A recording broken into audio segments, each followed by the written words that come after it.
شمبابا وبرونا وروخة قدش العالمين آمين. قاض مكرسطة دبهرة من مدنخة قرياتي ومن البانوتا من كتاوة قديشة ومن بوشاقي وتشعيات تآوهات قديشة تعيت مدنخة وكل ملباني تعيتات شليخاية تي ولاية. Chapter 4. God is incomprehensible. Everything comprehensible is comprehended either by the senses or by the mind. And that which is comprehended by the senses must either be by body or by accident. But the adorable God is not of body, for every body is compound, and every body occupies space.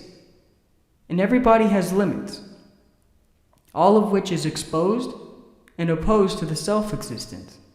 Nor is he an accident, for an accident cannot exist alone, but requires a substance wherein to exist.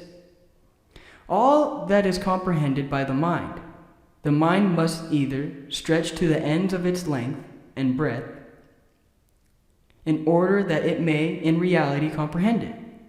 But hereby the thing it is once limited. The limited and the dimension are foreign to the nature of self-existence. Or the mind does not stretch to its end, nor is it able to limit the boundaries, for these are incomprehensible. Hence the divine nature is incomprehensible. It being impossible for the mind to comprehend anything of the knowledge of the self-existence, except that he does exist. It is said of certain great philosopher that he always used this in prayer. O you of cause of motion of my soul, grant me to know the minute essence which you move, what it is, and what it is like.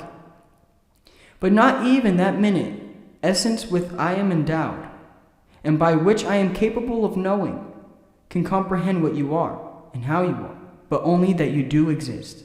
Now, when we say, O God, that he is invisible, uncompounded, impassible, immutable, we do not describe what he is, but what he is not.